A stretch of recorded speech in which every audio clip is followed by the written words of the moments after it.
வணக்கம். இன்னைக்கு நம்ம படத்தோட கதையில மலையாளத்துல ரிலீஸ் ஆன ஒரு வெறித்தனமான ஒரு படத்தை கொண்டு வந்திருக்கேன். இந்த படத்துல நம்ம ஹீரோ இருப்பாரு. ஹீரோ வந்துட்டு போலீஸ்க்கு ஒரு அன்ஃபிட்டான ஒரு ஆளு. அப்படிப்பட்ட நம்ம ஹீரோ போலீஸ் ஆனதுக்கு அப்புறம் ஊருக்குள்ள ஒரு கொலை நடக்கும். அந்த கொலையை இன்வெஸ்டிகேஷன் பண்ணும்போது சும்மா மேலதிகாரிகளை சும்மா திகச்சு போற அளவுக்கு நம்ம ஹீரோ இன்வெஸ்டிகேஷன் பண்ணுவாரு. அப்படி வெறித்தனமா சொல்லியிருக்கக்கூடிய படம் தான் கோச்சால் அப்படின்னு சொல்லி மலையாளத்துல ரிலீஸ் ஆன இந்த படத்தோட கதையை நம்ம பார்க்க போறோம். And welcome to mister Shakti voice over channel. இது வரைக்கும் நம்ம சேனலை யாராவது சப்ஸ்கிரைப் பண்ணாம பார்த்துட்டு இருக்கீங்க அப்படின்னா மறக்காம சப்ஸ்கிரைப் பண்ணி பக்கத்துல இருக்க பெல் ஐகானை பிரஸ் பண்ணிக்கோங்க. அண்ட் வீடியோக்கு லைக் கொடுக்காதவங்க மறக்காம வீடியோக்கு லைக் கொடுத்து உங்களோட சப்போர்ட்டை எப்பயும் போல பண்ணிட்டே இருங்க. இப்ப நேர படத்தோட கதைக்கு போவோம். இந்த படத்தோட ஸ்டார்டிங் சீன்ல போலீஸ் செலக்ஷன்லாம் நடந்துகிட்டு இருக்கு. அங்க நம்ம ஹீரோவை காமிக்கிறாங்க. நம்ம ஹீரோவோட பேரு ஸ்ரீகுட்டன். சோ பேருக்கு ஏத்த மாதிரி ஆளுமே குட்டை தான். அப்படி இருக்கிற நம்ம ஹீரோ பக்கத்துல இருக்க ஆளுங்க எல்லாம் பார்த்துட்டே இருக்காரு. எல்லாரும் உயரமா இருக்காங்க. நம்ம ஹீரோ மட்டும் தனியா அங்க இருக்கிற ஒரு போலீஸ்காரர் கூப்பிடுறாரு. ஹைட் எல்லாம் செக் பண்ணிட்டு ஏன்டா இந்த ஹைட் எல்லாம் வச்சுட்டு நீ போலீஸ் வேலைக்கு வரலாமா அப்படின்னு சொல்லிட்டு அவமானப்படுத்தி அனுப்புறாங்க. நம்ம ஹீரோக்கு போலீஸ் ஆகணும் அப்படிங்கிறது ரொம்ப நாள் கனவு. சோ அது கனவு இப்ப போயிடுச்சு இல்லையா? அப்படியே சோகமா வீட்டுக்கு வந்துகிட்டு இருக்க இவங்க ஊருக்கு போகக்கூடிய ஒரு ஜீப் டிரைவர் இருக்காரு, சன்னி. சோ அவரு வந்துட்டு என்னப்பா இந்த டைம் செலக்ட் ஆகலையா? நான் சொன்னா கேட்க மாட்டேன்ல, உனக்கு தான் ஹைட் பத்தல இல்ல அப்படின்னு சொல்லிட்டு இந்த ஆள் வேற நம்ம ஹீரோவை பயங்கரமா வெறுப்பேத்திட்டு இருக்க. இன்னொரு சீனை காமிக்கிறாங்க. இந்த ஆள் வந்துட்டு ஊருக்குள்ள ஒரு பெரிய ஆளு, நாட்டமெல்லாம் பஞ்சாயத்துலாம் பண்ணக்கூடிய ஒரு ஆளு, நிறைய வட்டிக்கெல்லாம் காசு கொடுக்குற ஒரு ஆளு. அப்படிப்பட்ட ஒருத்தர் கடை வச்சு நடத்துறவர் காசு வாங்கிட்டு சரியா வட்டி கட்டலன்னு சொல்லிட்டு கடையில இருக்க டிவி எல்லாம் தூக்கிட்டு வந்து நடு ரோட்ல உடைக்கிறாரு. இவருக்கு சப்போர்ட்டா இருக்கிற ஒரு அல்லக்கை ஒருத்தவர் இருக்கிறான். இவர் பேரு தான் பாபு. சோ இவருக்கு என்ன தேவையோ எவெல்லாம் இவனுக்கு பிரச்சனை பண்றோனோ அவங்களெல்லாம் போட்டு அடிக்கிறது அந்த பாபுக்கு வேலை. அப்படிப்பட்ட ஒரு மனசாட்சியே இல்லாத ரெண்டு பேரும் அங்க நின்னுட்டு இருக்காங்க. அப்ப வந்துட்டு நம்ம ஹீரோவும் வந்துட்டாரு. இப்ப ஜீப்ல இருந்து இறங்கி வந்து நின்று பார்த்துட்டு இருக்காரு நடக்கிற பிரச்சனை எல்லாம். சோ அதெல்லாம் விட்டுட்டு அங்கிருந்து அவனுக்கு ரெண்டு பேர் கிளம்பி போனதுக்கு அப்புறம் நம்ம ஹீரோ கூட ஃப்ரெண்ட்ஸுங்களா இருப்பாங்க இல்லையா? என்னடா நான் தான் சொன்னேன் இல்லையா, இவனும் அதே மாதிரி தான் கலாச்சிட்டு இருக்கானுங்க. நம்ம ஹீரோக்கு பயங்கர கடுப்பாகுது. அப்படியே இப்ப நைட் டைம்ல காமிக்கிறாங்க. ஹீரோக்கு வேற மன வருத்தமா இருக்கு, போலீஸ் செலக்ஷன்ல ஆகல அப்படின்னு சொல்லிட்டு ஹீரோவோட அப்பா ஒரு கான்ஸ்டபிளா ஒர்க் பண்றாரு. சோ அவர் வந்துட்டு தான் அப்புறம் பையனுக்கு சமாதானப்படுத்தி சாப்பிடலாம் வைக்கிறாங்க. அப்பா வந்துட்டு பையனுக்கு பயங்கரமா மோட்டிவேஷன்லாம் பண்றாரு. வாழ்க்கையில சாதிக்கணும் அப்படின்னாக்கா நம்ம உடம்புல இருக்கிற தன்னம்பிக்கை மட்டும் போதும், அதை வச்சு நம்ம வாழ்க்கையில முன்னுக்கு வந்துடலாம் அப்படின்னு சொல்லிட்டு இவர் பயங்கரமா மோட்டிவேஷன்லாம் பண்ணிட்டு இருக்கு. இப்ப அடுத்த நாள் நம்ம ஆளுக்கு வந்துட்டு ஒரு லவ் ஒன்னு இருக்கு. அந்த லவ்வரை தனியா கூப்பிட்டு வந்து பேசிட்டு இருக்காரு. பேசிட்டு இருக்கும்போது நடந்த விஷயத்தை பத்தி எல்லாம் பேசிட்டு இருக்காங்க. அப்போ வந்துட்டு அந்த ஹீரோயினோட அப்பா அந்த பக்கமா வராங்க. அப்பாவை பார்த்தோன்னா அந்த பொண்ணு எகிரி குச்சி ஓடிட்டா. இருந்தாலும் அந்த அப்பாக்காரர் பார்த்துட்டாரு. இப்ப நேரா வந்து ஹீரோவை பயங்கரமா திட்டுறாரு. என் பொண்ணை காதலிக்கிறேன்னு எனக்கு தெரியும், காதலிக்கிறதுக்குன்னு ஒரு தகுதி வேணும். நான் என் பொண்ணை கட்டி கொடுக்குற மாப்பிள்ள எப்பயுமே வந்துட்டு ஒரு கவர்மெண்ட் அதிகாரியா இருக்கணும். அப்படிப்பட்ட ஒரு கவர்மெண்ட் எம்ப்ளாய்க்கு தான் என் பொண்ணை கொடுப்பேன். நீ வேணா கவர்மெண்ட் எம்ப்ளாய் ஆனதுக்கு அப்புறம் வேணா சொல்லு, நான் என் பொண்ணை கொடுக்குறேன் அப்படின்னு சொல்லும்போது அப்படின்னா நான் கண்டிப்பா ஆயிடுவேன், நான் போலீஸ்க்கு ட்ரை பண்ணிட்டு இருக்கேன்னு சொல்லும்போது ஏண்டா உன் ஹைட்டுக்கெல்லாம் போலீஸாடா அப்படின்னு இந்த ஆளு கொஞ்சம் கிண்டல் பண்ணிட்டு போறாரு. இப்ப அடுத்த சீன் பார்த்தா நம்ம ஹீரோ வந்துட்டு ஒரு கம்பெனில இப்ப டெம்பரவரியா வேலைக்கு சேர்ந்து வேலையும் பார்த்துட்டு இருக்காரு. அப்ப அப்பாக்காரர் போன் பண்ணிட்டு ரொம்ப பாசமா சாப்பிட்டியப்பா என்னப்பா பண்ற அப்படின்னு சொல்லிட்டு இது ஒரு பக்கம் போய்கிட்டே இருக்கு. அடுத்த நாள் காலையில காமிக்கிறாங்க. கேரளால வந்துட்டு பயங்கரமா மழை பெஞ்சு நிறைய நிலச்சரிவு ஏற்பட்டு மக்கள் எல்லாம் ரொம்ப பாதிக்கப்பட்டிருக்காங்க. அந்த மீட்பு பணியில வந்துட்டு நம்ம ஹீரோவோட அப்பாவும் இருந்திருக்காங்க. அப்ப மீட்பு பணியில ஈடுபடும் போது ஒரு டெத் ஒன்னு ஆயிடுச்சுன்னு சொல்லிட்டு இங்க நியூஸ்லாம் ரொம்ப பரபரப்பா போயிட்டு இருக்கு. அந்த நியூஸை நம்ம ஹீரோ பார்த்துட்டு இருக்காரு. பார்த்துட்டு இருக்கும் போது தான் தெரியுது பயங்கரமான ஒரு ஷாக்கு. ஹீரோவோட அப்பா தான் அந்த மீட்பு பணியில இறந்து போன ஒரு கான்ஸ்டபிள். சோ இப்ப அவர் இறந்து போயிட்டாரு. அவருக்கான இறுதி அஞ்சலி எல்லாம் செலுத்தப்பட்டதுக்கு அப்புறம் ஹீரோ அப்பா கூட வேலை பார்த்த ஒரு ஃப்ரெண்டு ஒருத்தர் இருந்திருக்காரு. அவர் பேரு பவுலஸ். சோ பவுலஸ் வந்துட்டு நம்ம ஹீரோக்கு வந்துட்டு வாரிசு அடிப்படையில் அப்படின்னு சொல்லிட்டு நிறைய லெட்டர் எல்லாம் ஃபாலோ பண்ணி இப்ப நம்ம ஹீரோக்கு வந்துட்டு ஒரு போலீஸ் வேலையை வாங்கி கொடுத்திருக்காரு. ஆனா ஹீரோக்கு வந்துட்டு இந்த போலீஸ் வேலை அதெல்லாம் எதை பத்தியுமே கவலை இல்ல. ஏன்னா அவரோட ஆம்பிஷனே விட்டுட்டாரு. ஏன்னா அவர் அப்பாவே இப்ப இறந்து போயிட்டாரு. எனக்கு இந்த போலீஸ் வேலை வேணாம் அப்படின்னு சொல்லிட்டு இருக்கும்போது உங்க அப்பா ரொம்ப போலீஸ் வேலையெல்லாம் நேசிச்சாரு. உனக்கு போலீஸ் வேலை பிடிக்கும் இல்லையா, நீ ஏதாவது சாதிக்கணும், கண்டிப்பா இந்த வேலையை நீ வேண்டாம் சொல்லிடாத அப்படின்னு சொல்லிட்டு பவுலஸ் எவ்வளவு எடுத்து சொல்றாரு. சரி அப்படின்னு சொல்லிட்டு நம்ம ஹீரோ ஒத்துக்கிறாரு. இப்போ ஒத்துக்கிட்டதுக்கு அப்புறம் திரும்ப ட்ரைனிங் போறாரு. ட்ரைனிங் போயிட்டு நம்ம ஹீரோ நிறைய ட்ரைனிங்ஸ் எல்லாம் எடுத்துட்டு இப்ப திரும்ப ஜாயின் பண்ணிட்டாரு. இப்ப அப்பாவோட வேலை நம்ம ஹீரோக்கு வந்துருச்சு. எல்லாரும் ரொம்ப பாராட்ட ஆரம்பிச்சிட்டாங்க. ஃபர்ஸ்ட் நாள் டியூட்டி இங்க போலீஸ் ஸ்டேஷனுக்கு வந்திருக்காரு. போலீஸ் ஸ்டேஷனுக்கு வந்ததுக்கு அப்புறம் அட்டெண்டன்ஸ் எல்லாம் போட்டு அன்னைக்கு எல்லாமே வெளியே வாட்ச்மேன் வேலை மாதிரி நின்னுட்டு இருக்காரு. அன்னைக்கு நைட்டு ஹீரோ இந்த பக்கம் வரும்போது ஹீரோயின் வீட்டை போயிட்டு அப்படியே ஜன்னல் நின்று யாருக்கும் தெரியாம பேசிட்டு இருப்பாங்க. அப்ப அவங்க அம்மா வர சத்தத்தை கேட்டு அங்கிருந்து ஓடி வந்துருவாரு. இப்ப அடுத்த நாள் காலையில காமிக்கிறாங்க. ஊருக்குள்ள வந்துட்டு ஒரு மரம் ஒண்ணு இருக்குது. அதாவது செரு மரம் சொல்லிட்டு ஒரு மரமா. இந்த மரத்துல வந்துட்டு ஏறினாலோ அது பக்கத்துல நின்னாலோ பயங்கரமான அரிப்பு காயங்கள்லாம் ஏற்பட்டுரும். இந்த மரத்துக்கு ஏதாவது கிளைய கழிக்கணும்னா கூட யாருமே ஆளுங்க இருந்து கிடைக்க மாட்டாங்க. அதனால ஒருத்தர் என்ன பண்ணிருக்காருன்னா வடநாட்டுல இருந்து ஒரு 2 பேத்தை இறக்கி இருக்காங்க. சோ அவங்கள வச்சுதான் இதெல்லாம் சரி பண்ண போறோம் அப்படின்னு சொல்லிட்டு இருக்கேன். ஏன்பா அது ரொம்ப டேஞ்சரான மரப்பா அப்படின்றலாம் சொல்லிட்டு இருக்காங்க. இருந்தாலும் கம்மி விலைக்கு ஆளுங்க அங்க இருந்து தானே கிடைக்கிறாங்க சொல்லிட்டு இவரு கூட்டிட்டு போறாங்க. நம்ம ஊர்ல எப்படி இந்த பூனை காய்ச்சல் சொல்லிட்டு ஒரு இலை இருக்கும், மேல பட்டாலே அப்பப்பா பயங்கரமான எரிச்சல் இருக்கும். நம்ம ஆளு சின்ன வயசுல ஒருத்தம் அப்படிதாங்க டவுசருக்குள்ள போட்டான். அப்படியே இந்த சீனை கட் பண்ண அடுத்த நாள் காலையில ஹீரோயினை காமிக்கிறாங்க. ஹீரோயின் அந்த பக்கமா நடந்து போயிட்டு இருக்க. நம்ம ஹீரோ போலீஸ் யூனிஃபார்ம்ல வந்ததை பார்த்து ஹீரோயினுக்கு ஒரே ஆசையாயிடுச்சு. ஹீரோ மாதிரி இருக்காரு அப்படின்னு சொல்லிட்டு அப்போ ஊருக்குள்ள ஒரு பேர் பயங்கரமா அடிச்சுக்கிறானுங்க. அந்த சண்டை நம்ம போலீஸா இருக்கிறாருல்ல நம்ம ஹீரோ, அவரு போயிட்டு தடுத்து விட அந்த இடத்துல பாபு வராங்க. சோ பாபு பத்தி ஊருக்கு எல்லாருமே தெரியும், அவன் ரொம்ப மோசமான ஆளு. அப்படிப்பட்ட ஒரு ஆளை எதிர்த்து யாருமே கேள்வி கேட்க முடியாது. ஆனா இப்ப நம்ம ஹீரோ போலீஸா இருக்காரு இல்லையா, அதனால தட்டி கேட்கிறாரு. அப்ப தட்டி கேட்கும் போது பாபு வந்துட்டு பயங்கரமா நம்ம ஹீரோவை சட்டையை பிடிச்சு மிரட்டுற அளவுக்கு போயிடுச்சு. ஏன்னா அந்த பாபு வந்துட்டு எல்லா இடத்துலயும் செல்வாக்கு வச்சிருக்கிற ஒரு ஆளு, காசு கொடுத்தா என்ன வேணாலும் நடக்கும் அப்படிங்கிற மாதிரி ஒரு ஆளு. இப்ப ஹீரோவால எதுவுமே பண்ண முடியாம ரொம்ப அமைதியா இருக்கிறாரு. அன்னைக்கு நைட்டு பசங்க எல்லாம் சேர்ந்துட்டு கேரம் போர்டு ஆடிட்டு இருக்க அந்த இடத்துல வந்துட்டு நம்ம ஹீரோக்கும் பவுலுஸ்க்கு நைட் டியூட்டி போட்டுருக்காங்க. நைட் டியூட்டி போட்டதுக்கு அப்புறம் ஒவ்வொரு இடத்துலயுமே வந்துட்டு ரோந்துலாம் போவாங்க இல்லையா, ரோந்து போனதுக்கு அப்புறம் ஒரு சர்ச் ஒன்னு இருக்கு, அந்த சர்ச்சில் போயிட்டு என்ட்ரி போடணும். அந்த என்ட்ரி போடுறதுக்காக இவங்க 2 பேரும் போயிட்டு இருக்காங்க. போற வழியில நம்ம பவுலஸ் வந்துட்டு இறங்கிக்கிறாரு, நீ மட்டும் போட்டு வந்துரு அப்படின்னு சொல்லிட்டு, எனக்கு வேலை இருக்கு அப்படின்னு சொல்லிட்டு பாதியில போக அவர் ஒரு பக்கம் போயிட்டு இருக்காரு. இன்னொரு சீனை காமிச்சாக்க நம்ம நாட்டாமையை காமிக்கிறாரு. நாட்டாமையை பாபுவும் எப்பயுமே ஒரே வீட்டுல நின்று ஜாலியா பயங்கரமா சரக்கு அடிச்சிட்டு இருப்பாங்க. நாட்டாமைக்கு எல்லா கணக்கு வழக்கம் பாக்குறது எல்லாமே பாபு தான். ஒரு தனி லாக்கர் இருக்கு, அதுலதான் எல்லா நகை பணம் இதெல்லாத்தையும் வைக்கிறது ஒரு வழக்கமா இருக்கும். சோ இதுல ஒரு பக்கம் போயிட்டு இருக்க பாபோட அப்பாவங்க நமக்கு காமிக்கிறாங்க. பாபோட அப்பாக்கு 2 கல்யாணம் ஆயிடுச்சு. முதலாரத்து பையன் தான் பாபு, 2வது பையன் தான் இங்க இருக்கான் இல்லையா. இவன் வந்துட்டு ஒரு டிரைவர் வேலையை பார்த்துட்டு இருக்கான். அப்பப்ப வீட்டுக்கெல்லாம் போயிட்டு இருப்பான். ஆனா வந்துட்டு பாபு வந்துட்டு வீட்டுக்கெல்லாம் வராது அப்படிங்கிற மாதிரி சண்டை போட்டுருப்பாங்க. பாபுக்கு கல்யாணம் ஆயிடுச்சு.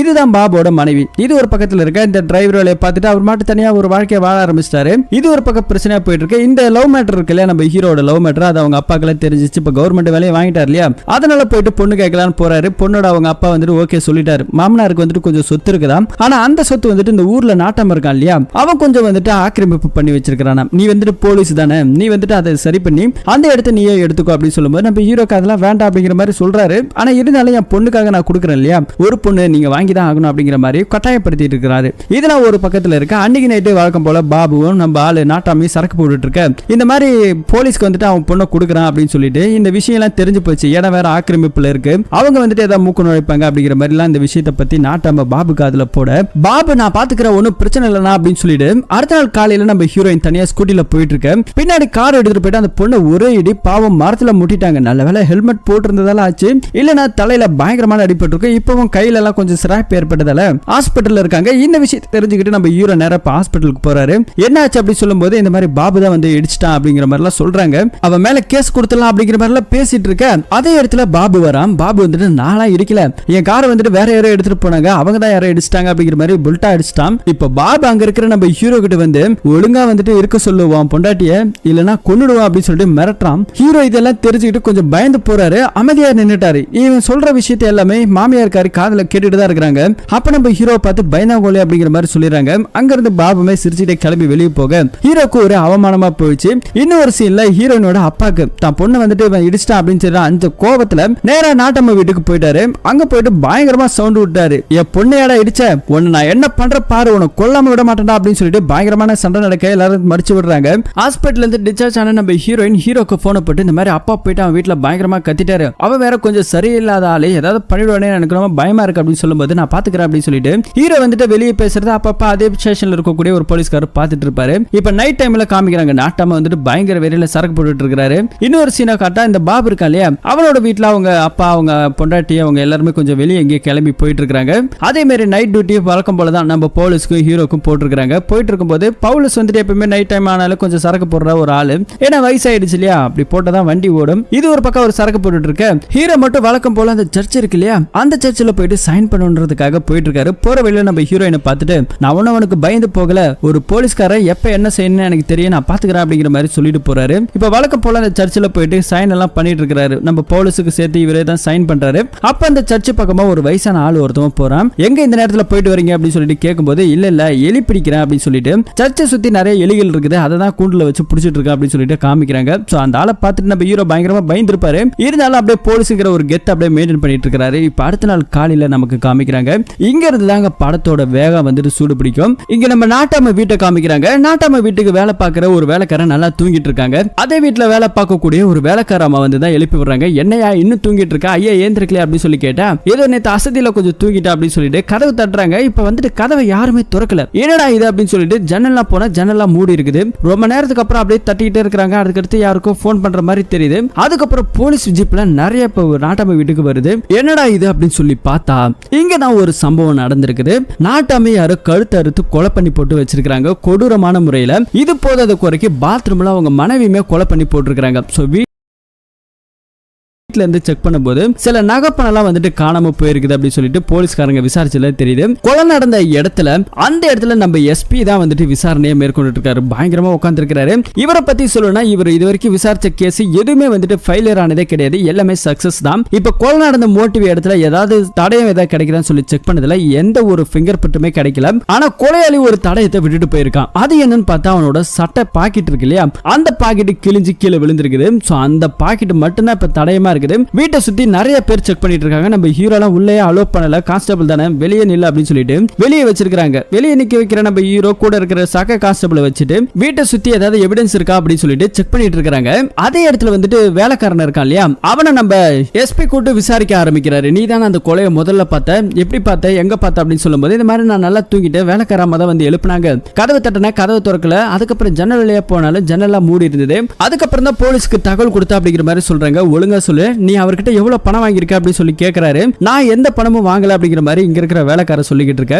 வெளியே இன்னொரு பக்கம் பார்த்தா போலீஸ் எல்லாம் தேடிக்கிட்டு இருக்காங்க ஏதாவது தடயம் கிடைக்குமான்னு. அப்ப ஹீரோ பவுலஸை பார்த்து இதை பாருங்க சார், இங்க ஒரு மரம் இருக்கு இல்லையா, இந்த மரத்து வழியா ஏறி அப்படியே வீட்டுல குதிச்சு கூட தான் அவன் போயிருக்கலாம் உள்ள அப்படிங்கிற மாதிரி எல்லாம் சொல்லிக்கிட்டு இருக்க.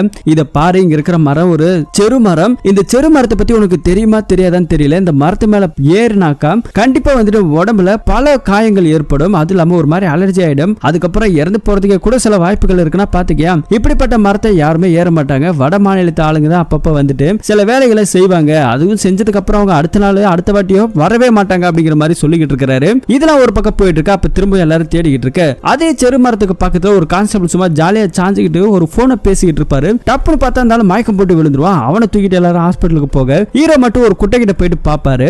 அங்க உள்ளுக்குள்ள கொலை நடந்த இடத்துல ஒரு பாக்கெட் மட்டும் கிடைச்சிருக்கும். அந்த பாக்கெட்டோட சட்டை இங்க குளத்துல கிடக்குது. சோ இப்ப அந்த சட்டையை எடுத்துட்டு வந்து எஸ்பி கிட்ட கொடுக்கறாரு. அந்த சட்டை கிட்ட அந்த பாக்கெட் கிழிஞ்சு போய் தான் இருக்குது. அந்த பாக்கெட்டோட இந்த சட்டையை வச்சு மேட்ச் பண்ணி பார்க்கும்போது கொலையாளி விட்டுட்டு போன பாக்கெட் இருக்கு இல்லையா, அந்த பாக்கெட்டோட மேட்ச் ஆகுது. அப்படின்னா கண்டிப்பா கொலையாளி நம்ம தடயத்தை விட்டுட்டோம் அப்படின்னு சொல்லிட்டு தெரிஞ்சுதான் இந்த சட்டையை கழட்டி அந்த குளத்துல போட்டுருக்கான். இதை யார் கண்டுபிடிச்சா, எந்த போலீஸ்காரர் கண்டுபிடிச்சாரு சொல்லி எஸ்பி கேட்க ஹீரோ தான் கண்டுபிடிச்சாங்க அப்படிங்கிற மாதிரி நம்ம ஹீரோவை காமிக்க, கங்க்ராச்சுலேஷன், சூப்பரா இன்வெஸ்டிகேஷன் பண்றீங்க, நீங்க வந்துட்டு இனிமே வெளியே நிக்க வேணாம், இந்த கேஸுக்கு வந்துட்டு நீங்க தான் சப்போர்ட்டா இருக்கணும் அப்படின்னு சொல்லிட்டு நம்ம ஹீரோவை கூப்பிடுறாரு. ஹீரோக்கு பயங்கர சந்தோஷமாயிடுது. ஏன்னா முதல் தடவை ஒரு போலீஸுங்கிற ஒரு மதிப்பு இப்பதான் கிடைச்சிருக்குது.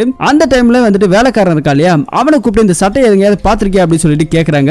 ஏன்னா வீட்டுக்குள்ள வேலை பார்க்குற வேற யாராவது அப்படின்னு சொல்லி கேட்கும்போது தான் இந்த வேலைக்காரன் ஒரு விஷயத்த சொல்றான். இந்த சட்டை வந்துட்டு பாபு தான் போட்டிருந்தாரு, அவர் பாபு வீட்டுக்கு வரும்போது நான் பார்த்திருக்கேன் அப்படின்னு சொல்லிட்டு இந்த ஆளு ஒரு குண்டை தூக்கி போடுறான். இப்ப அடுத்த நிமிஷம் போலீஸ்காரங்க கடைசியா பாபுவை எப்ப பார்த்த, பாபு இப்ப எங்க இருப்பான்னு சொல்லி கேட்டா தெரியல சார், ஆனா கடைசியா வந்துட்டு நாட்டாமையை பாக்குறதுக்காக பாபு வந்திருந்தானா. இப்ப அந்த சீனை நமக்கு காமிக்க பாபு வந்துட்டு நேரா நாட்டாமையை பார்க்க வந்திருக்கிறாரு. நாட்டாமை பாபு ஒன்னா இருக்கிறது நாட்டாமையோட பொண்டாட்டிக்கு பிடிக்காது, அடிக்கடி திட்டிட்டே இருப்பாங்க.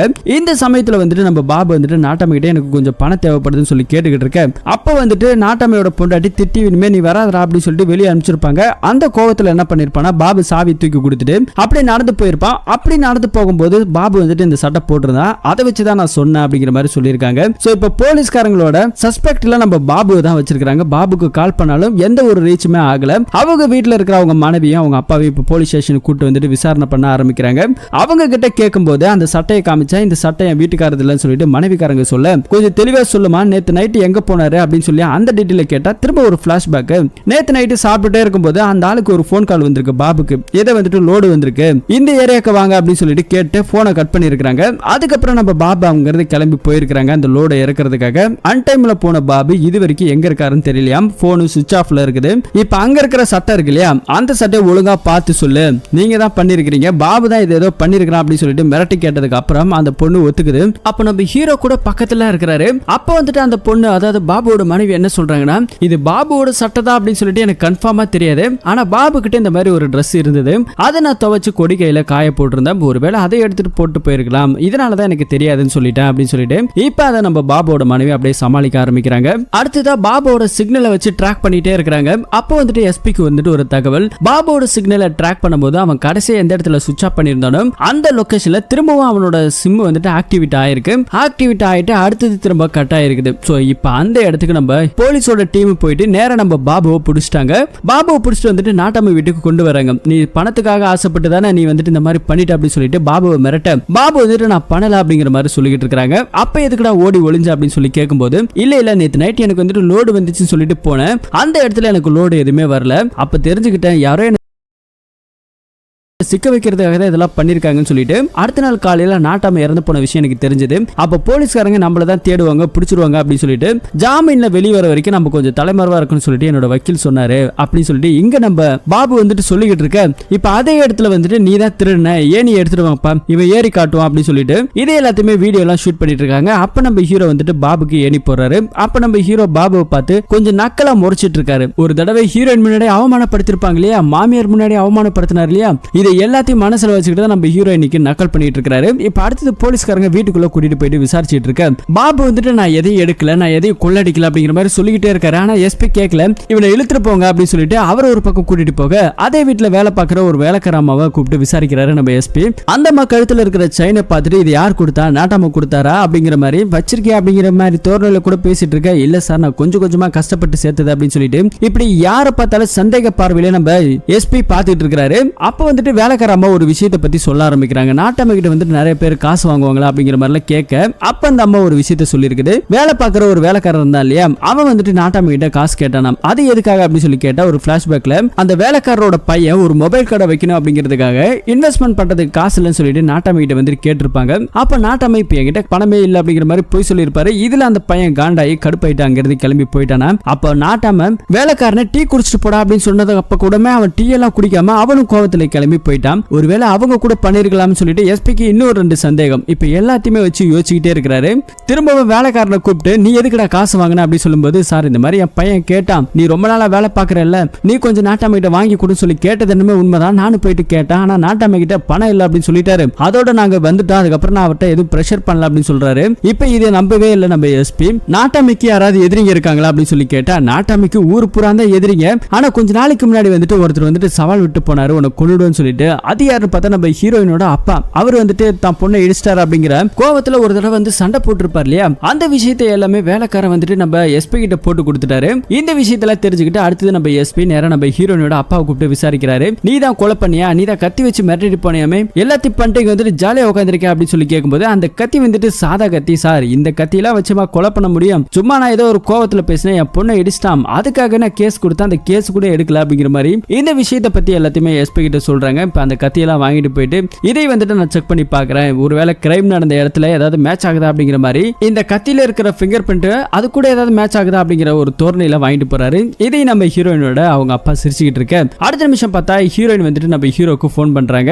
அப்ப உள்ளுக்குள்ள சாப்பிட்டு இருக்கும் போது சரியா சிக்னல் கிடைக்கல அப்படின்னு சொல்லிட்டு வெளியே போயிட்டு பேசிட்டு இருக்காரு. அப்ப அதே ஸ்டேஷன்ல வேலை பார்க்கக்கூடிய ஒரு போலீஸ்காரர் நம்ம ஹீரோ வந்துட்டு தனியா பேசுறதையும் பாக்குறாரு. ஹீரோ வந்துட்டு அந்த பொண்ணு கூட தான் பேசுறாரு அப்படிங்கிற விஷயத்தையும் புரிஞ்சுக்கிறாரு. இது எல்லாமே அந்த ஆளுக்கு ஒரு சந்தேகத்தை உண்டாக்குது. அந்த ஆள் என்ன பண்றானா, சாப்பிட்டு முடிச்சதுக்கு அப்புறம் நம்ம எஸ்பி போயிட்டு பாக்குறான். எஸ்பி கிட்ட ஒரு மாதிரி ஓதி விடுறான். என்ன அப்படின்னா, இந்த மாதிரி நம்ம ஆள் இருக்கா இல்லையா குட்டன், அவன் வந்துட்டு ஒரு பொண்ணை லவ் பண்றான். அந்த பொண்ணை வந்துட்டு இடிச்சத பழி வாங்குறதுக்கு அப்படிதான் அவங்க மாமனார் தான் ஒருவேளை கொலை பண்ணிருக்கணும், போலீஸ்கார சப்போர்ட்டோட இந்த கேஸ் அவனே மூடி மறைச்சிட்டான் அப்படிங்கிற மாதிரி ஒரு பிட்ட தூக்கி போட்டாரு. இது நம்ம எஸ்பி பயங்கரமா யோசிக்கிறாரு. ஆரம்பத்துல இருந்து நம்ம எஸ்பி யோசிச்சு பாக்குறாரு. இவனே போயிட்டு தான் அந்த குட்டில இருந்து சட்டை கிடைச்சதுன்னு எடுத்துட்டு வந்து கொடுத்தான். அந்த பொண்ணுக்கும் பாபுக்கும் அடிக்கடி கொஞ்சம் மோட்டிவேஷன் இருந்தது கார் இடிச்சதுனால.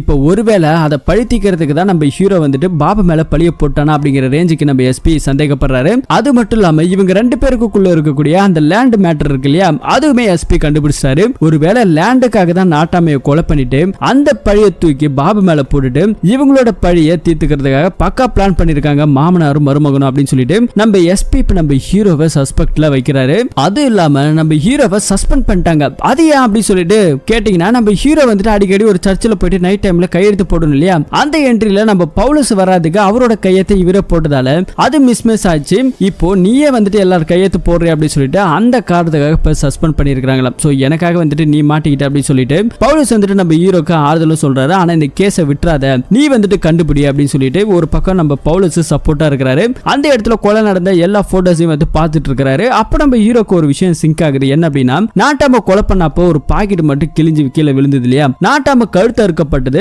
அதாவது இடதுல இருந்து வலது பக்கமா இருந்திருக்குது. அப்படின்னாக்கா கண்டிப்பா நாட்டாமைக்கு பின்னாடி இருந்து தான் அந்த கத்தியால அறுத்திருக்கணும். இறந்து போன நாட்டாம கையை கண்டிப்பா இறுக்கி பிடிச்சிருக்கணும். இந்த டைம்ல எப்படி கொலையாளியோட பாக்கெட் அவரால் கிழிக்க முடியும்? அப்ப கொலையாளி வேணுமெனே கவனத்தை சிதற விடுறதுக்காக அவனோட பாக்கெட்டை அறுத்து போட்டு போயிருக்காங்க அப்படின்னு சொல்லிட்டு இப்படி நம்ம ஹீரோ கண்டுபிடிக்கிறாரு. ஆனா இது எந்த அளவுக்கு உண்மை அப்படிங்கிற மாதிரி சொல்லிட்டு நம்ம பவுலஸுக்கு தெரியல. இதுல ஒரு பக்கம் பேசிட்டு இருக்க நம்ம ஹீரோ வந்துட்டு அங்க சோகமா உட்கார்ந்திருக்க. அதே ஏரியால இருக்கக்கூடிய ஒரு பெரியவர் நம்ம பாபுவோட மனைவியை கூப்பிட்டு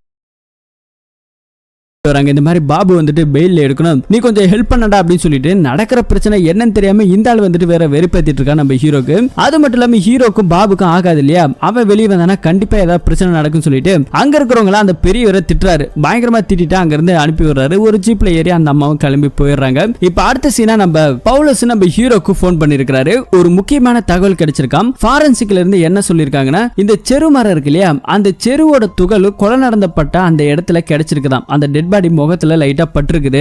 அந்த செரு மரத்து மூலமா ஏறி தான் வீட்டுக்குள்ள வந்திருக்காங்க. கொலை நடந்த அப்ப நீ சொன்னது கரெக்ட் தான் குட்டா அப்படின்னு சொல்லிட்டு இங்க இருக்கிற பவுலஸ் நம்ம ஹீரோ கிட்ட சொல்றாங்க. அப்ப நீ சொன்னதா உண்மை அப்படின்னு சொல்லிட்டு ஹீரோ கிட்ட சொன்னதுக்கு அப்புறம் நம்ம ஹீரோ வந்து அந்த செருகு மரத்தை பத்தி பயங்கரமா ரிசர்ச் எல்லாம் பண்ணிட்டு இருக்காரு. அப்ப அதுல செருகு மரம் ரொம்ப டேஞ்சர் அப்படிங்கிற மாதிரி எல்லாம் சொல்லிட்டு இருக்காங்க. இதை சரி பண்றதுக்கு ஏதாவது வழி இருக்கா அப்படின்னு சொல்லி கேட்டா, முகத்திலயோ கையில கால்ல எங்கேயுமே படாம வேணா மரத்து மேல ஏறி போகலாம், இதுதான் ஒரே வழி. அதை மீறி பட்டாலும் சேரெல்லாம் பூசிக்கிட்டு ஒரு மாதிரியான மரத்தை சுத்தி வரணும், சில மந்திரம் சொல்லணும்னு சொல்லிட்டு சில பாட்டிலாம் சில கதைகளை நம்ம ஹீரோக்கு சொல்றாங்க. ஆனா இது எந்த அளவுக்கு சாத்தியம் தெரியல. அதுக்கப்புறம் ஒரு டாக்டர் போயிட்டு பாக்குறாரு. இந்த மாதிரி இந்த செருகு மரம் இருக்கு இல்லையா சார், அது வந்துட்டு மேல பட்டா என்ன ஆகும், அதுக்கு ஏதாவது ட்ரீட்மெண்ட் இருக்கா அப்படின்னு சொல்லி கேட்டா, அது பட்ட அடுத்த காலே வந்துட்டு அவங்களுக்கு உடம்பு முடியாம போகும், குளுக்கோஸ் ஏத்தணும், ட்ரிப் எடுத்தணும், சில மருந்துகள்லாம் அவங்க ட்ரீட்மெண்ட்லாம் எடுக்கணும். ஏற்கனவே ஒரு கான்ஸ்டபிளுக்கு நடந்தது இல்லையா, அவரையுமே பார்த்து விசாரிச்சு என்னென்னலாம் ட்ரீட்மெண்ட் எடுத்தாருன்னு விசாரிக்க ஆரம்பிச்சிட்டாரு. அதுக்கப்புறம் தான் நம்ம ஹீரோக்கு ஒரு கெஸ்ஸிங் இருக்கு. என்ன அப்படின்னா, செருகு மரத்துல ஏறி தான் அந்த நாட்டாமையை கொலை பண்ணாங்க அப்படின்னாக்கா கொலையாளி கண்டிப்பா ட்ரீட்மெண்ட் எடுக்கிறதுக்காக ஏதாவது ஒரு ஹாஸ்பிட்டல்ல போயிட்டு அட்மிட் ஆயிருப்பான்னு சொல்லிட்டு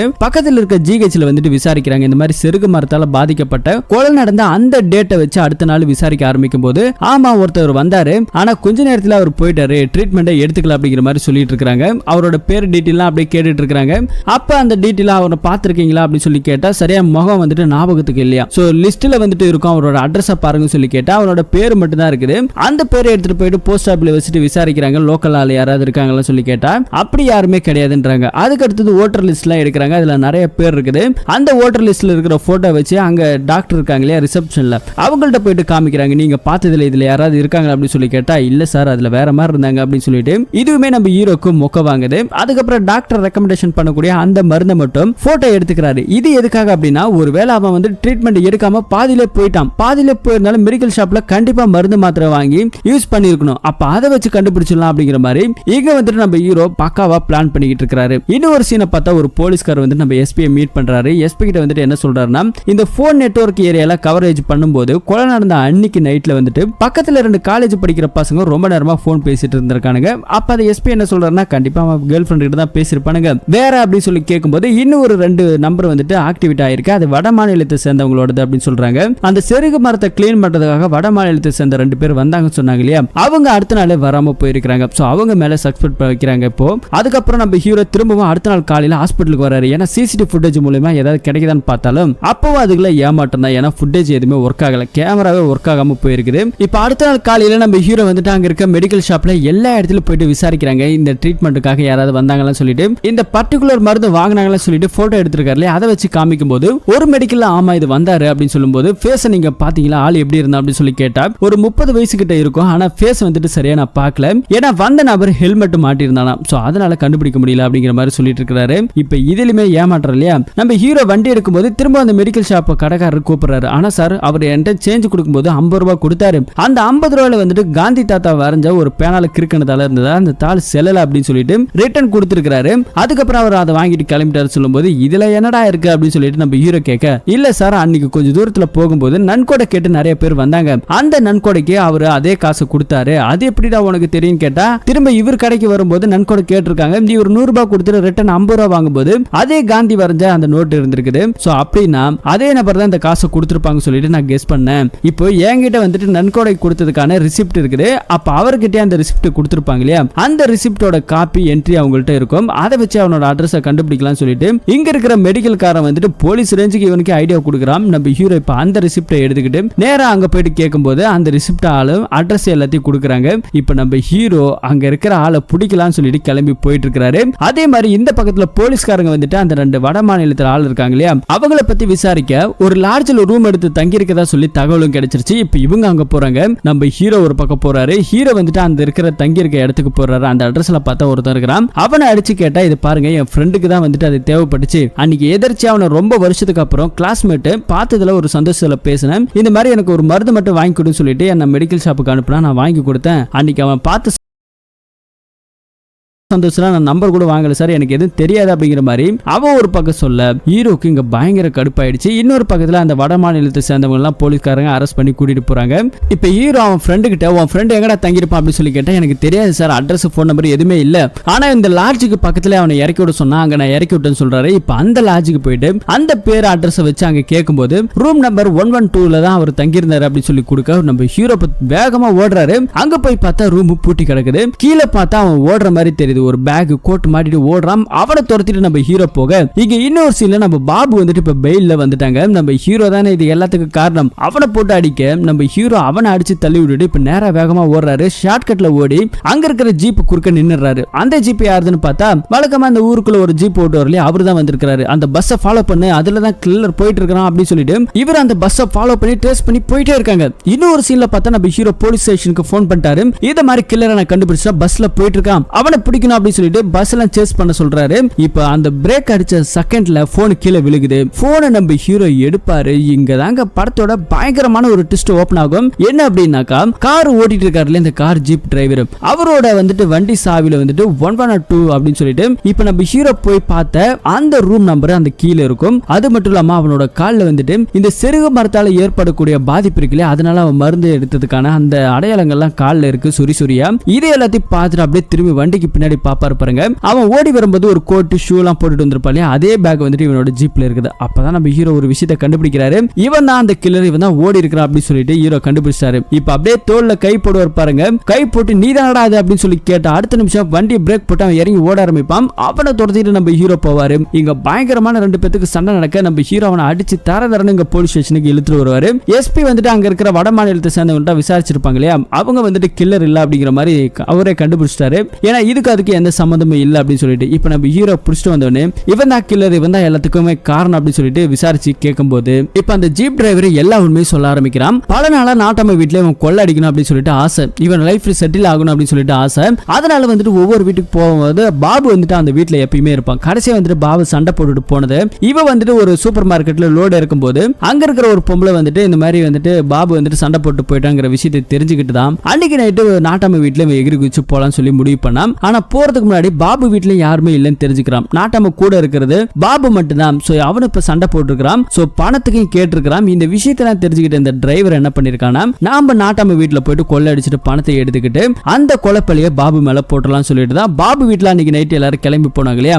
அந்த கேப்ல பாபு வீட்டுல போயிட்டு பீரல் இருக்கக்கூடிய அவனோட ட்ரெஸ்ஸை எடுத்துக்கிட்டு நேரா இவன் போட்டுட்டு போயிட்டு அந்த கொலையை பண்ணிட்டு தலைவன் எஸ் ஆயிருக்கான். இதுதான் விஷயம் அப்படிங்கிற மாதிரி சொல்லியிருக்காங்க. நம்ம ஹீரோ வந்துட்டு இவனுக்கு சப்போர்ட் பண்ற மாதிரி ஒரு ஆள் இருக்காங்க அப்படின்னு சொல்லிட்டு இன்னொரு கூட்ட தூக்கி போடுறாரு. அது யாரா அப்படின்னு சொல்லிட்டு நம்ம எஸ்பி கேட்க இப்ப நம்ம ஹீரோ வந்துட்டு அதுக்கு நான் சொல்றேன், இந்த ஊர்ல இருக்கக்கூடியவங்களை எல்லாரும் கூட்டு வந்து இங்க நிப்பாட்டுங்க அப்படின்னு சொல்லிட்டு இந்த ஊருக்குள்ள இருக்கக்கூடிய முக்கியமான சில புள்ளிகளை மட்டும் இங்க கேஷனுக்கு ஈத்துட்டு வராங்க. அப்ப நம்ம ஹீரோ ஃபர்ஸ்ட் அந்த ரெண்டு வட மாநிலத்தை கூட்டு வந்து காமிக்கிறாங்க. இவங்களை எல்லாரும் பாத்திருக்கீங்களா தெரியுமா சொல்லி கேட்டா யாருக்கும் எதுவுமே தெரியல. அந்த மக்களோட முகத்திலே வந்துட்டு எந்த ரியாக்ஷனுமே இல்ல. கடைசியா அந்த ஜீப் டிரைவரை கூட்டு வருவாங்க பாருங்க. அப்ப அங்க இருக்கிற பாபுக்கு பயங்கர வெறி இருக்குது. இவன் தான் பண்ணிட்டான், இவனுக்காக நாம ஏன்டா தண்டனை அனுபவிக்கணும்னு சொல்லிட்டு கையில ஒரு குழந்தை வச்சுட்டு பயங்கர வெறியோட இருப்பாரு. அப்ப அதே சீன்ல பக்கத்துல அவனோட பொண்டாட்டி இருப்பா, பாபுவோட பொண்டாட்டி. அவ வந்துட்டு தலை குனிஞ்சு நின்னுட்டு இருப்பா. அவ பக்கத்துல போவாரு நம்ம ஹீரோ. போன அடுத்த நிமிஷத்துல பின்னாடி இருக்கிற கார் டிரைவர் நான் தான் அந்த கொலையை பண்ணேன், நான் வேணும்னு தான் பண்ணேன், பாபுவோட ட்ரெஸ் நான் தான் போயிட்டு பீரோல இருந்து எடுத்துட்டு வந்தேன் அப்படிங்கிற மாதிரி இவன் பயங்கரமா கத்துவான். அவங்களுக்கு இதுக்கு எந்த சம்பந்தம் இல்ல, அவங்களுக்கு இதுல சேர்க்காதீங்க அப்படின்னு. அப்பதான் நம்ம ஹீரோக்கு ஒரு விஷயம் புரியுது, இவங்களுக்கு ஏதோ லிங்க் இருக்குது அப்படின்னு சொல்லிட்டு அந்த பொண்ணை கூட்டிட்டு வருவாரு. அப்பதான் நம்ம ஹீரோ சில விஷயத்த சொல்றாரு. அந்த பொண்ணு கிட்ட கேட்கும் போது தான் அந்த பொண்ணு எல்லா உண்மையும் இங்க கக்கறா. ஆக்சுவலி அந்த பொண்ணு வந்துட்டு ஸ்கூல் படிக்கிற டைம்ல இருந்து இந்த கார் டிரைவர் இருக்கா இல்லையா, இவனுக்கும் இந்த பொண்ணுக்கும் ரிலேஷன்ஷிப் இருந்திருக்குது. கல்யாணம் பண்ணிக்கலாம் சொல்லிட்டு இவங்க ரெண்டு பேரும் லவ் பண்ணிருக்காங்க. சில சிச்சுவேஷன் காரணமா வந்துட்டு பாபுவை கல்யாணம் பண்ணிக்க வேண்டியது இருக்குது. ஆனா பாபு கூடவே வாழ்க்கை சரியில்லை. அப்பப்ப வந்துட்டு குடிச்சிட்டு வந்து அடிக்கிறது, பொழக்கிறது, இப்படியே வாழ்க்கை போயிட்டு இருந்தது. ஆசைப்பட்ட வாழ்க்கையும் கிடைக்கல, கிடைச்ச வாழ்க்கையுமே ஆசையாவும் அமைச்சுக்கல. இதனால ரொம்ப கஷ்டப்பட்டு இருந்திருக்காங்க. அடிக்கடி வந்துட்டு இவங்க கல்யாணத்துக்கு அப்புறம் ரெண்டு பேரும் மீட் பண்றது, பேசுறது இப்படின்னு போயிட்டு இருந்தது. இவங்க ஊரை விட்டு ஓடி போயிட்டு சந்தோஷமா வாழணும். ஆனா அதுக்கு காரணம் தடையா இருக்கிறது பாபு மட்டும்தான். பாபு நாட்டாமையும் போட்டு தள்ளிட்டா ஈஸியா வாழ்ந்துடலாம். ஆனா இவங்க வாழ்றதுக்கு பணம் தேவை இல்லையா, அதனால நாட்டாமை வீட்டுல கொள்ளடிக்கணும்னு சொல்லிட்டு பக்கா திட்டம் போட்டிருக்கிறான் இந்த கார் டிரைவர். அதை தெரிஞ்சுக்கிட்டு தான் ஒரு நாள் இல்லைன்னு சொல்லிட்டு பாபு வீட்டுக்கே போயிருக்கிறான். ஆனா அப்ப எடுத்து கொடுத்தது வேற யாருமே கிடையாது, பாபுவோட பொண்டாட்டி தான் பீரோல இருந்து ட்ரெஸ் எடுத்து இவன் கையில கொடுத்துருக்குது. அந்த ட்ரெஸ்ஸை எடுத்துக்கிட்டு இவன் வந்திருக்கிறான். அதுக்கப்புறம் இந்த செருகு மரத்துல ஏறி வீட்டுக்குள்ள போயிருக்கிறான். ஃபர்ஸ்ட் மாடியில போயிட்டு டேப் எல்லாம் திறந்து விட்டுட்டு அதை நிறுத்துறதுக்காக நாட்டாமையோட பொண்டாட்டி வருவாங்க. அந்த கேப்ல போயிட்டு புருஷங்காரனை கொலை பண்ணிட்டு கீழே வரும்போது பாத்ரூம்ல வச்சு இவங்களையுமே கொலை பண்ணிட்டு அங்க இருக்கிற நகை பணத்தெல்லாம் எடுத்துக்கிட்டு இவன் கிளம்பி போயிருப்பான். சோ பாபு வந்துட்டு இப்ப போலீஸ் ஸ்டேஷனுக்கு போயிட்டா ஜெயிலுக்கு ஆட்கனு இப்படியே போயிடுன்னு பார்த்தாங்க. ஆனா கடைசியில இந்த கேஸ் எங்க திசை திரும்பி இப்ப இங்க வந்து நின்று இருக்குது. இப்ப அந்த பொண்ணு இதெல்லாம் சொல்லிட்டு பயங்கரமா அழுதுகிட்டு இருக்க பாபு வந்துட்டு தூரத்துல இருந்து நம்ம ஹீரோவை பாக்குறான். பாபு வந்துட்டு இப்ப தான் எந்த அளவுல ஒரு முரடம் புடிச்சனா இருந்தான், என்ன யாராலுமே ஏமாத்த முடியாதுங்கிற ஒரு கெத்து வைராகி எல்லாமே இருந்தது. இப்ப இந்த மாதிரி ஆயிடுச்சு இல்லையா, அவன் அப்படியே அவன் குழந்தைய கூப்பிட்டு சோகமாங்கிறத கிளம்பி போறான். பாவமா இருக்கும் இந்த சீனு. அடுத்த சீன்ல நம்ம போலீஸ்கார எஸ்பி இருப்பார் இல்லையா, அவரு நம்ம ஹீரோவை கூப்பிடுவாரு. ஹீரோ உள்ள போற அந்த கேப்ல போயிட்டு எஸ்பி என்ன பண்ணுவாருன்னா அந்த இருக்கிற டேஷ்போர்ட்ல வந்துட்டு இவரோட சஸ்பெக்ட்னு சொல்லி இந்த பொண்ணோட பேரை எழுதி வைப்பாரு. ஏன்னா எஸ்பிக்கு வந்துட்டு கொஞ்சம் கௌரவ குறைச்சல் ஆயிடுச்சு. ஒரு சாதாரண கான்ஸ்டபிள் ஒரு கேஸ் எந்த அளவுக்கு கரெக்டா கண்டுபிடிச்சிருக்கான் அப்படின்னு சொல்லிட்டு, அதனால நானும் அந்த பொண்ணை கண்டுபிடிச்சிட்டா. முன்னாடி அவன் மேல எனக்கு ஒரு டவுட் இருந்தது, ஆமா நீ எப்படி அதை கண்டுபிடிச்ச அப்படின்னு சொல்லி கேட்கும்போது இங்க ஹீரோ சில கதையை சொல்லுவாரு. ஃபர்ஸ்ட் தடவை அந்த பொண்ணுகிட்ட விசாரிக்கும் போது கொடிக்கையில துணியை காய வச்சேன், அதை தான் எடுத்துட்டு போனாரு சொல்லியிருக்கும். ஆனா ரெண்டாவது தடவை